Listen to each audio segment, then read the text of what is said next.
তাদের সাবধানে কাজ করতে বললেই তারা তাকে নিয়ে মজা করে। গর্ত খুঁড়তে খুঁড়তে স্ট্যানলির আবার তার পরিবারের অভিশাপের কথা মনে পড়ে যায়।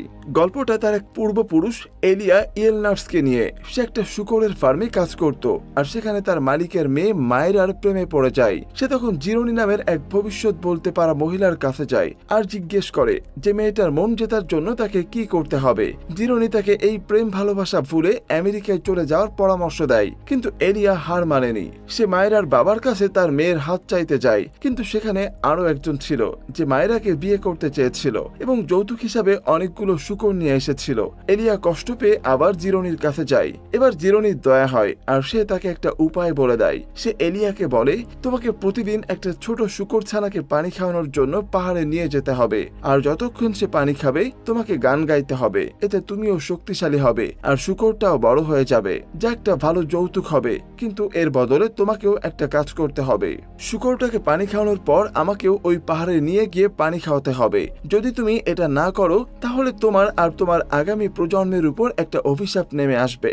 এলিয়া খুশি হয়ে রাজি হয়ে যায় আর প্রতিদিনই তাই করতে থাকে। একদিন যখন শূকরটা বেশ বড় হয়ে যায়, সে সেটাকে নিয়ে তার হবু শ্বশুরের কাছে যায়। কিন্তু মায়েরা খুব দ্বিধায় ছিল যে সে কাকে বিয়ে করবে, তাই সে একটা খেলার মাধ্যমে নিজের বর ঠিক করার কথা বলে। এই কথা শুনে এলিয়া খুবই রেগে যায় আর ঠিক করে যে সে আর বিয়েই করবে না। সে জিরোনির কথা মতো আমেরিকায় গিয়ে নিজের ভাগ্য তৈরির সিদ্ধান্ত নেয়, কিন্তু তাড়াহুড়ায় সে জিরোনিকে দেওয়া কথাটা রাখতে ভুলে যায় আর সেখান থেকে শুরু হয় তাদের পরিবারের উপর সেই অভিশাপ। এবার গল্প আবার বর্তমানে ফিরে আসে। মিস্টার স্যার পানির ট্রাঙ্ক নিয়ে আসে যাতে ছেলেরা তাদের বোতল ভরে নিতে পারে। ছেলেরা স্ট্যানলির হাতের ফোসকা দেখে তাকে নিয়ে হাসাহাসি করে। সেদিন সবার আগে জিরোর কাজ শেষ হয়, কারণ সে খুব দ্রুত গর্ত খুঁড়তে পারত।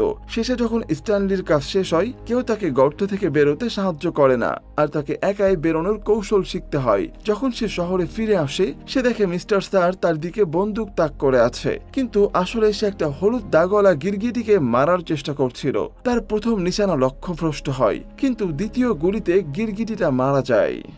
দিন কাটতে থাকে আর স্ট্যানলি আস্তে আস্তে এখানকার জীবনের সাথে মানিয়ে নেয়। সে রোজ সকালে ওঠে, একই খাবার খায় আর সারাদিন গর্ত খুঁড়তে থাকে, যার ফলে তার হাতে আরো ফোসকা পড়ে যায়। মাঝে মাঝে বাথরুমের শাওয়ার কাজ করে না, আবার অন্য ছেলেরাও তাকে সফটি বলে বিরক্ত করতে থাকে। কিন্তু স্ট্যানলি ঝামেলা না বাড়িয়ে চুপচাপ থাকতো। সে যখন তার মাকে চিঠি লিখত তখন বলতো যে সে একটা সামার ক্যাম্পে খুবই মজা করছে।